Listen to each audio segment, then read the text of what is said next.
नमस्कार दोस्तों, मैं प्रतिभा पंत आपके लिए टीईटी का फर्स्ट क्वेश्चन पेपर लेके आई हूँ।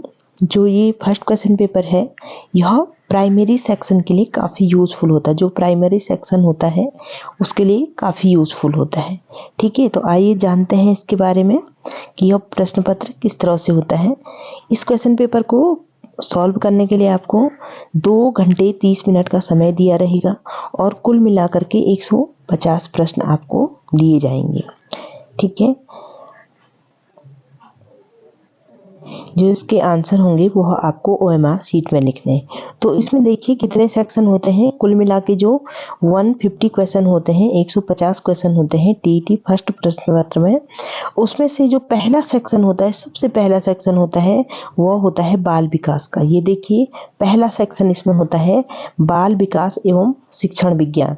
और जो ये बाल विकास एवं शिक्षण विज्ञान होता है, इसमें आपको पूरे 30 क्वेश्चन दिए जाएंगे। 30 क्वेश्चन बाल विकास एवं शिक्षण संस्थान के होंगे और प्रत्येक जो प्रश्न होगा उस प्रश्न के आपको 4 विकल्प दिए जाएंगे। इन 4 विकल्पों में से आपने लिखना है कि जो विकल्प भी आपका सही होगा वह आपको OMR शीट में भरना है। तो इस प्रकार से यहाँ पे पूरे 30 क्वेश्चन दिए हुए हैं, हिंदी में भी और इंग्लिश में भी, ये दोनों लैंग्वेजों में दिए रहते हैं। तो आप इन क्वेश्चनों को देखिए। पहला क्वेश्चन है, चलो मैं पढ़ के बता देती हूँ। पहला क्वेश्चन है इसमें से, निम्नलिखित में से कौन सा सिद्धांत संज्ञानात्मक विकास की 4 प्रमुख अवस्थाओं का प्रतिपादन करता है। तो इसमें आपको 4 ऑप्शन दिए हैं। पियाजे का संज्ञानात्मक विकास का सिद्धांत, दूसरा है वाइगोस्टी का सामाजिक विकास का सिद्धांत, तीसरा है कोहलबर्ग का संज्ञानात्मक विकास का सिद्धांत और चौथा है बेंड्रा का सामाजिक सीखने का सिद्धांत। तो इसमें से जो ऑप्शन नंबर ए है, यह इसका बिल्कुल राइट आंसर होगा। ऑप्शन नंबर ए इस क्वेश्चन का राइट आंसर है। अब जो आगे के क्वेश्चन है उसमें से मैं आपको क्वेश्चन पढ़ के बताऊंगी, उसके ऑप्शन नहीं पढ़ूंगी, लेकिन आपको राइट आंसर बता दूंगी। तो आइए आगे देखते हैं। क्वेश्चन नंबर 2 है, कौन सी निम्नांकित गतिविधि स्थानिक बुद्धि से संबंधित है। तो इस क्वेश्चन का आंसर होगा आपका एक जटिल उपकरण को इकट्ठा करना। ठीक है, यह इसका आंसर होगा, एक जटिल उपकरण को इकट्ठा करना। तीसरा, आइए आप क्वेश्चन नंबर तीसरा देखिए। क्वेश्चन नंबर तीसरा है कि मंद बुद्धि बालकों हेतु कौन सी अभिप्रेरण प्रविधि अधिक उपयोगी होगी। मंद बुद्धि बालकों की बात कर रहे हैं, तो उनके लिए पुरस्कार एवं प्रशंसा अधिक उपयोगी होगी। ठीक है, आगे देखिए क्वेश्चन नंबर 4 देखिए, निम्नलिखित विशेषताओं में से कौन सी विशिष्ट बालकों की विशेषता नहीं है। और विशिष्ट बालक कौन से होते हैं, जो कुछ अलग से होते हैं, किसी में कुछ अच्छी बुद्धि होती है और किसी में कम बुद्धि होती है, उनको आप विशिष्ट बालक कहते हैं। जैसे प्रतिभाशाली बालक हो गए हैं, मंद बुद्धि बालक हो गए हैं, तो ये आपके विशिष्ट बालकों में से हैं। तो कुछ विशिष्ट बालक होते हैं, उनकी कौन सी विशेषता इनमें से नहीं है। 4 आपके सामने ऑप्शन है, तो इनमें से जो उनकी विशेषता नहीं होती है वह है ऑप्शन नंबर सी। वे स्वयं को सामान्य उपलब्धि के मानकों से ऊपर नहीं रखते हैं, यह इनकी विशेषता होती है। लेकिन यहाँ पे है कि बालकों की विशेषता नहीं होती है। अब देखिए क्वेश्चन नंबर 5 देखेंगे आप, निम्नलिखित में से कौन शिक्षण कौशलों की विशेषता नहीं है। तो शिक्षण कौशलों के बारे में आपने पढ़ा होगा, तो इसमें से इसका जो राइट आंसर है, सही आंसर है, वह है कि शिक्षण कौशल कक्षा शिक्षण व्यवहार की सभी इकाइयों से संबंधित होते हैं। ठीक है,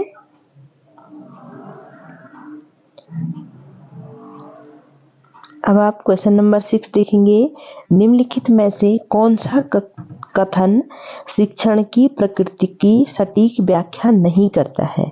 तो इसमें से जो आंसर होगा आपका वो होगा डी, शिक्षण केवल शिक्षक के लिए ही उपयोगी है। तो ये क्या है, गलत है।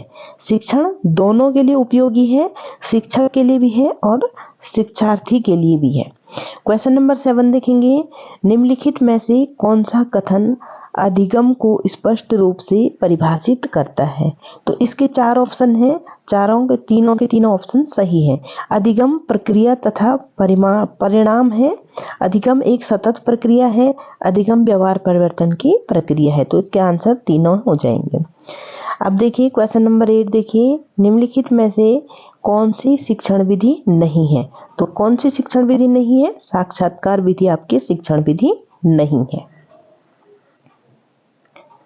अब देखिए क्वेश्चन नंबर 9 पे आएंगे। क्वेश्चन नंबर 9 है, निम्नलिखित में से शिक्षण के सूत्र कौन से हैं? तो शिक्षण के सूत्र कौन कौन से हैं? एक तो शिक्षण का सूत्र आपका कौन सा हो गया? ज्ञान से अज्ञान की ओर, और दूसरा क्या हो गया? सरल से जटिल की ओर। तो इसका ऑप्शन क्या हो जाएंगे? स्थूल से सूक्ष्म की ओर भी होता है और पूर्ण से अंश की ओर भी होता है। तो जो शिक्षण के सूत्र हैं वो चारों के चारों शिक्षण के सूत्र हैं। तो इसका सही आंसर क्या हो जाएगा? उपरोक्त सभी। देखो किसी बच्चे ने, जिस बच्चे का मेरे पास ये क्वेश्चन पेपर है, उस बच्चे ने ए को टिक मार रखा है। तो ए को उसने सोचा कि ज्ञान से अज्ञान की ओर होता है और पूर्ण से अंश की ओर होता है, लेकिन इसका राइट आंसर होगा उपरोक्त सभी, क्योंकि ये चारों के चारों आपके शिक्षण के सूत्र होते हैं। अब क्वेश्चन नंबर 10 देखेंगे, निम्नलिखित में से कौन से कारक व्यक्तित्व को प्रभावित करते हैं? तो कौन से कारक व्यक्तित्व को प्रभावित करेंगे? आप देखेंगे दैहिक या वंशानुक्रम संबंधी कारक भी आपको प्रभावित करते हैं, ठीक है। मनोवैज्ञानिक कारक भी आपको प्रभावित करते हैं, और आपको पर्यावरणीय कारक भी आपको प्रभावित करते हैं। और प्रयोगात्मक कारक तो ये तो अलग हो गया, लेकिन आपको ये तीनों कारक स्पष्ट रूप से, या आप देखेंगे कि आपको प्रभावित करते हैं। आपके आसपास का जो पर्यावरण होगा, जो मनोविज्ञान होगा, जो वंशानुक्रम आपका होगा, वह आपको प्रभावित करता है, आपके व्यक्तित्व को प्रभावित करता है। अब हम क्वेश्चन नंबर 11 देखिए, शिक्षा मनोविज्ञान का ज्ञान एक शिक्षक के लिए आवश्यक है। क्यों आवश्यक है? क्योंकि जब आपको शिक्षा मनोविज्ञान का ज्ञान होगा तो समक्ष जो शैक्षिक समस्याओं का सफलतापूर्वक समाधान करने में सहायक होगा। इसलिए शिक्षक के लिए शिक्षा मनोविज्ञान का ज्ञान होना बहुत ज़्यादा आवश्यक होता है। क्वेश्चन नंबर 12 देखेंगे, वृद्धि और विकास की प्रक्रियाओं के संदर्भ में कौन सी बात सही है? तो जो वृद्धि और विकास है, वृद्धि प्राकृतिक प्रक्रिया है और विकास में बाह्य कारक की आवश्यकता होती है। तो यह इसका राइट आंसर होगा, ठीक है। अब देखिए क्वेश्चन नंबर 13 देखिए, व्यक्तित्व के जो विकास होता है, व्यक्तित्व के विकास में विरासत तथा परिवेश की भूमिका के संबंध में निम्नलिखित में से कौन सी बात सही है? तो जो आपको परिवेश होता है उसकी जो भूमिका है, ठीक है, ये क्या कह रहा है? व्यक्तित्व के विकास में विरासत का मतलब होता है जो आपको आनुवंशिक तरीके से मिला रहता है, और परिवेश का मतलब होता है आपका पर्यावरण। परिवेश की भूमिका, तो आपके पर्यावरण के भूमिका, वातावरण के भूमिका की क्या विशेषता हो सकती है? तो बुरा परिवेश अच्छी विरासत को दबा सकता है। ये देखिए, मतलब अगर आपका आनुवंशिक, जो आपको आनुवंशिक रूप से अच्छी चीज़ें मिली हुई है, लेकिन अगर आपका चारों ओर का वातावरण अच्छा नहीं होगा तो आपकी जो आनुवंशिक गतिविधियां होंगी या आपके पास जो आनुवंशिक योग्यता होगी वह बुरे परिवेश के कारण दब जाएगी। तो इसका आंसर होगा आंसर नंबर सी, ठीक है। अब देखिए क्वेश्चन नंबर 14 देखिए, निम्नलिखित में से किसने बौद्धिक विकास को आयु से संबंधित बताया है? तो इसका आंसर तो होगा, क्या होगा? जीन पियाजे, ठीक है। क्वेश्चन नंबर 15 आप देखेंगे, किसी वयस्क के आक्रामक व्यवहार को देखने मात्र से बच्चे आक्रामकता सीख लेते हैं, यह विचार किसका है? तो यह विचार है बांदुरा और उसके साथी के, ठीक है। ये इसका आंसर होगा, राइट आंसर।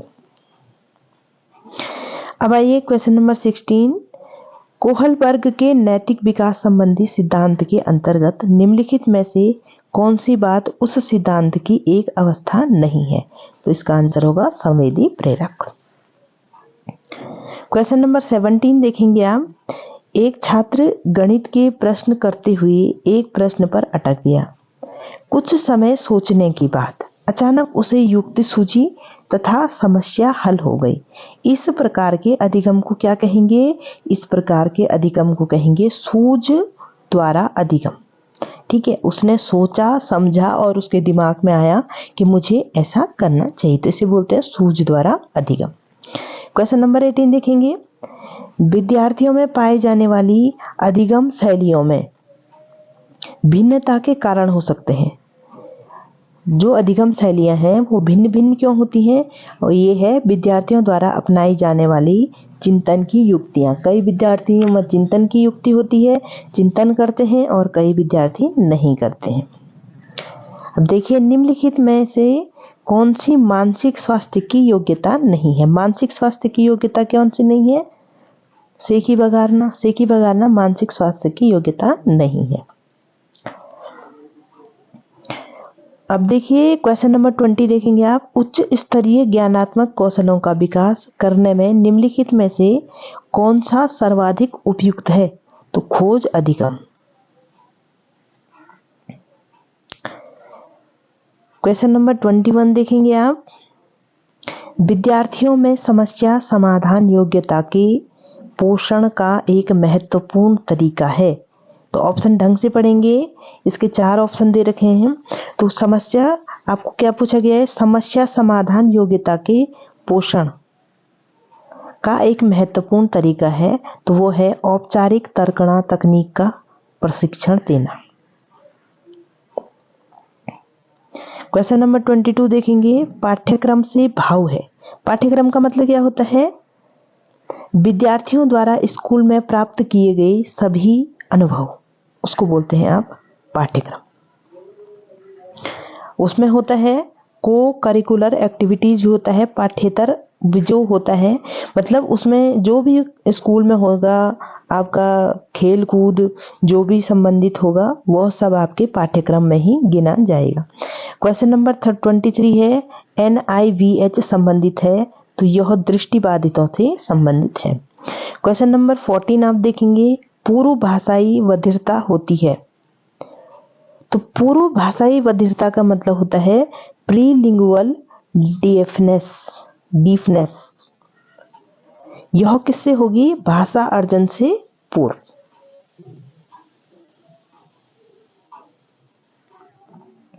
क्वेश्चन नंबर 25 है।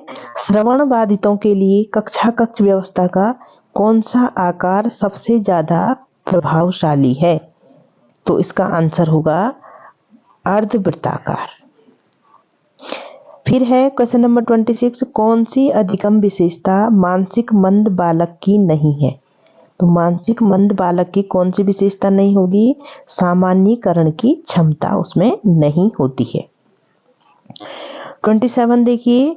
दृष्टिबाधितों के लिए एकीकृत शिक्षा का उद्देश्य है। तो दृष्टिबाधितों के लिए एकीकृत शिक्षा का उद्देश्य है सामाजिक एकीकरण और सामाजिक मान्यता। अगर इनको अलग से शिक्षा देंगे, एकीकृत शिक्षा में नहीं लाएंगे, तो इनमें अलग रहने की आदत हो जाएगी, ये सामाजिक एकीकरण नहीं कर पाएंगे। ठीक है। क्वेश्चन नंबर 28 है।